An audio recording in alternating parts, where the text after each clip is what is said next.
সবাইকে সাথে নিয়ে এগোতে চান বিসিবির নতুন সভাপতি বুলবুল। ক্রিকেটের উন্নতিতে কাজে লাগাবেন অভিজ্ঞতা।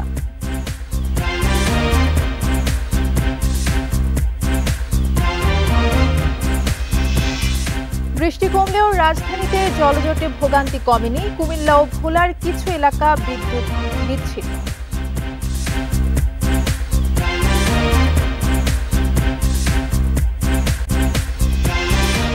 বৈরী আবহাওয়ার মধ্যেও 4 জেলার সীমান্ত দিয়ে অন্তত 78 জনকে পুশিন।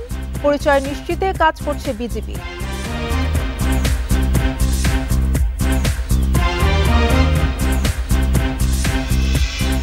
2025-26 অর্থ বছরের বাজেটে শুল্ক করে বড় পরিবর্তন। বাড়তে পারে সিমেন্ট, সিগারেট সহ অনেক পণ্যের দাম।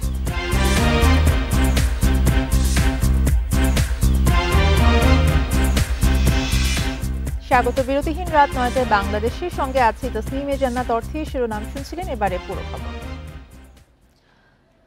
নানা নাটকীয়তার পর বিসিবির নতুন সভাপতি হিসেবে দায়িত্ব নিলেন সাবেক অধিনায়ক আমিনুল ইসলাম বুলবুল। দুই পরিচালক নাজমুল আবেদিন ফাহিমকে দেয়া হলো সিনিয়র সহ সভাপতির দায়িত্ব, আর ফাহিম সিনহাকে করা হলো সহ সভাপতি। জরুরি বোর্ড সভায় যোগ দেন বোর্ড পরিচালকরা। জাতীয় ক্রীড়া পরিষদ থেকে প্রজ্ঞাপন দিয়ে ফারুক আহমেদের কাউন্সিলরশিপ বাতিল করায় শূন্য হয় বিসিবির সভাপতির পদ। তার জায়গা বুলবুলকে মনোনয়ন দিয়েছে এনএসসি। আগে থেকে ঠিক করা ছিল নতুন সভাপতি আমিনুল ইসলাম বুলবুলকে। সভাপতির দায়িত্ব নেওয়ার পর গণমাধ্যমের সামনে নিজের পরিকল্পনা তুলে ধরেন বুলবুল। সবাইকে সাথে নিয়ে দেশের ক্রিকেটকে এগিয়ে নেওয়ার লক্ষ্যের কথা জানান তিনি।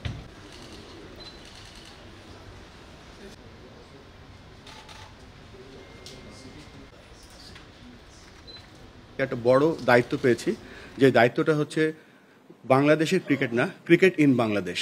বাংলাদেশে কি ক্রিকেট আছে সেটা আমরা চেষ্টা করব আরো সামনের দিকে এগিয়ে নিয়ে যেতে। 1 নম্বর প্ল্যান যেটা হচ্ছে যে আমাদের যে অ্যাসোসিয়েট ওয়ার্ল্ডের ক্রিকেটগুলো ছিল যেখানে শিখেছি, সেই অঙ্গেকে আমি চেষ্টা করব বাংলাদেশের যে ডিসেন্ট্রালাইজেশন করা, বা একটা উপজেলা ছেলে কিভাবে ক্রিকেট খেলে একটা মেন স্ট্রিমে আসতে পারবে উইথ তার কনফিডেন্স বা বিশ্বাস, সেই চেষ্টাটা করব। এখনো নামেনি রাজধানীর বেশ কিছু এলাকার পানি।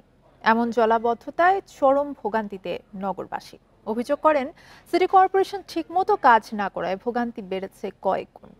এদিকে 2 সিটি কর্পোরেশন থেকে কন্ট্রোল রুম খোলা হলেও ফোন দিয়ে কোনো সাড়া পাওয়া যায়নি। দেখে বোঝার কোনো উপায় নেই এটি রাজধানীর কোনো এলাকা। 196 মিলিমিটারের বৃষ্টিতে তলিয়ে গেছে রাজধানীর পল্লবীর এই এলাকা। পর্যাপ্ত ড্রেনেজ ব্যবস্থার অভাবে সীমাহীন ভোগান্তিতে এই এলাকার বাসিন্দারা জানান, অল্প বৃষ্টিতেই এমন হাঁটু পানি জমে যায়। এই যে আমাদের আসা যাওয়া অনেক কষ্ট হয়, একটু বৃষ্টি হলে পথঘাট সব ডুবে যায়। সিটি কর্পোরেশন কাজ করে কি কাজ করে জানি না, আইসা কোনো রকম করে চলে যায়।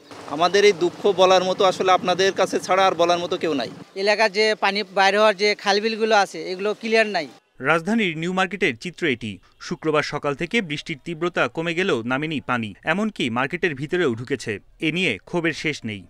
পানি যাওয়ার যে লাইনগুলি আছে, মেন লাইনগুলি কয়েকদিন পর পর অথবা 2 মাস 3 মাস পর পর এরকম জলাবদ্ধতা হলে ওটা কাজ করে, ময়লা ওঠে, কিন্তু পানি যে আসলে কোথায় চলে যাবে, পানির তো একটা লাইন আছে, একটা স্রোত আছে, সেখানে যাচ্ছে না। কালকের থেকে মনে করেন বৃষ্টি উড়াধুরা, যার কারণে এতগুলা পানি জমা, যাতায়াতে অনেক অসুবিধা।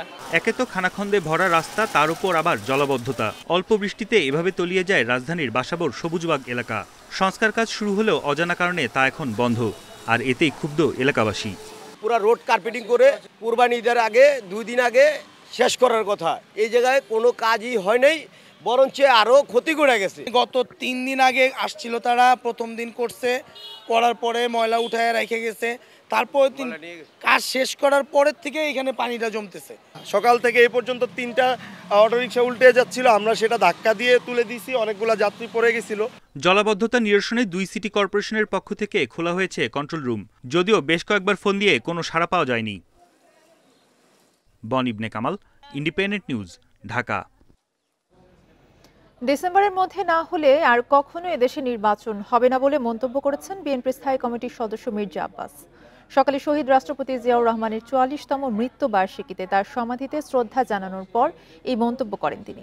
এদিকে ডিসেম্বরে নির্বাচন অনুষ্ঠানে দ্রুত রোডম্যাপ ঘোষণার দাবি জানান দলটির স্থায়ী কমিটির সদস্য সালাউদ্দিন আহমেদ।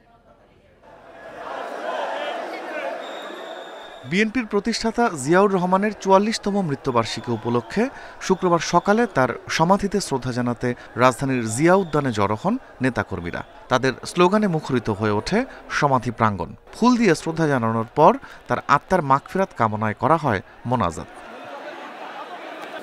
শ্রদ্ধা নিবেদন শেষে সাংবাদিকদের সঙ্গে বিএনপি নেতাদের আলাপে উঠে আসে নির্বাচন প্রসঙ্গ। প্রধান উপদেষ্টা অধ্যাপক মোহাম্মদ ইউনূসের জাপানে দেয়া বক্তব্যের সঙ্গে দ্বিমত প্রকাশ করেন দলের স্থায়ী কমিটির সদস্য মির্জা আব্বাস। খুব দুঃখের সঙ্গে একটা কথা বলছেন, দেখলাম ইউনূস সাহেব জাপানে বসে বিএনপি সম্পর্কে বদনাম করছেন। একটু লজ্জাও লাগলো না দেশের সম্পর্কে বিদেশে বসে বদনাম করতে? তিনি বললেন একটি দল নির্বাচন চায়।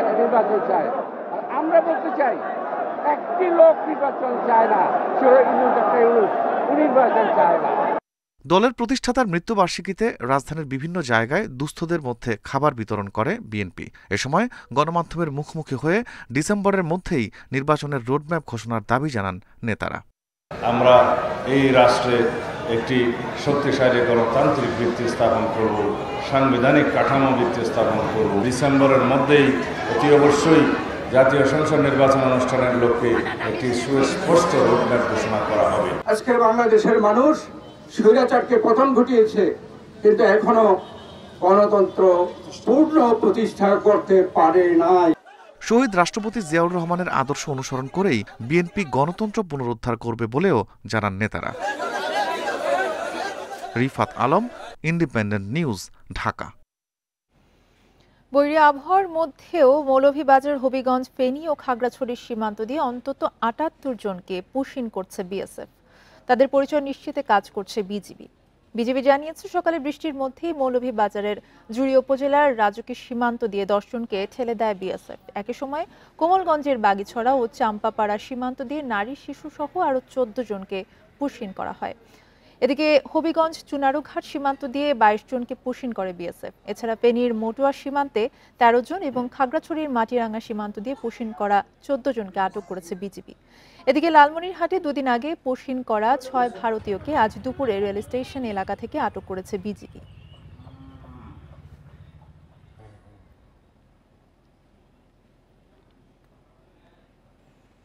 এবারে আসন্ন বাজেট নিয়ে বিশেষ প্রতিবেদন।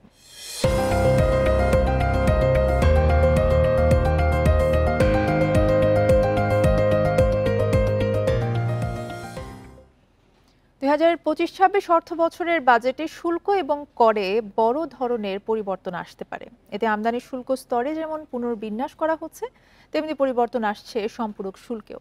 শুল্ক করের প্রভাবে নতুন করে বাড়তে পারে সিমেন্ট, সিগারেট সহ অনেক পণ্যের দাম। এছাড়া কমতে পারে কিছু পণ্যের দামও।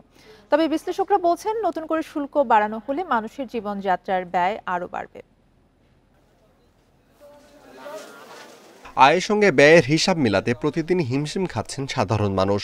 এমন সময়ে তাদের প্রত্যাশা আগামী ২০২৫-২৬ অর্থবছরের বাজেট ঘোষণায় যেন জীবনযাত্রার সাথে জড়িত কিছু পণ্যের দাম কমানো হয়। এদিকে আসছে বাজেটে পুনর্গঠন করা হবে আমদানিকৃত পণ্যের শুল্ক স্তরের সাথে সম্পূরক শুল্কেও। সংশ্লিষ্টরা বলছেন, নতুন বাজেটে কিছু পণ্যের উপর ৩% হারে নতুন করে আমদানি শুল্ক বসতে পারে। এছাড়া 40% নতুন সম্পূরক শুল্ক স্তরও যুক্ত হতে পারে। ফলে সিমেন্ট, এলইডি লাইট, সিগারেট ও অটোরিকশার মতো কয়েকটি পণ্যের দাম বাড়তে পারে। এসব পণ্যে কর আরোপ করা হলে মানুষের জীবনযাত্রায় নেতিবাচক প্রভাব পড়বে বলে জানায় consumers association of Bangladesh, cab. আমদানি শুল্ক বাড়াচ্ছেন, যেটার কারণে মানুষের কাছে ক্রয় ক্ষমতা বারবার কিন্তু কমে যাচ্ছে। তো বারবার যখন মানুষের ক্রয় ক্ষমতা কমে যাবে, তখন কিন্তু শিল্প বাধাগ্রস্ত হবে। আপনি বিক্রি করতে না পারলে আপনার প্রোডাকশন এটা কিন্তু মাঠেই মারা যাবে। তো সেই কারণে ব্যবসা বান্ধব হওয়া উচিত। বাজেটে কিছু পণ্যের শুল্ক কর কমানোর প্রস্তাবও করা হয়েছে। পিভিসি পাইপ উৎপাদন উপকরণের আমদানি শুল্ক 25% থেকে কমিয়ে 15% করা হতে পারে। কপার ওয়্যারের উপকরণ 15% থেকে কমিয়ে 5%, কেমিক্যাল পণ্যের আমদানি শুল্ক 5% থেকে কমিয়ে 1% করা হতে পারে। কর কাঠামোটা হচ্ছে পরোক্ষ করের উপর দাঁড়িয়ে আছে, প্রত্যক্ষ কর, আয় কর সেটার উপরে না। তো সেটা 30-35%, আর বাকিটাই পরোক্ষ কর, মূল্য সংযোজন কর, তারপরে বললাম যে ব্যবসা বাণিজ্যের ট্রেড ট্যারিফ, এই সমস্ত ওগুলার থেকে অনেক কিছু আসছে। প্রগতিশীল কর ব্যবস্থা যেটা দিয়ে ন্যায্যতা স্থাপিত হবে, তাহলে সেটা হতে হবে যে আয়করের উপরে নির্ভরশীলতা। আগামী 2025-26 অর্থবছরের জন্য 7,90,000 কোটি টাকার বাজেট দেওয়ার পরিকল্পনা করছে অন্তর্বর্তীকালীন সরকার। Amirul Islam, independent News, Dhaka. এই ছিল এখনকার সংবাদে। ইন্ডিপেন্ডেন্ট টেলিভিশনের সব খবর জানতে চোখ রাখুন ফেসবুক, ইউটিউব এবং এক্সে। ধন্যবাদ।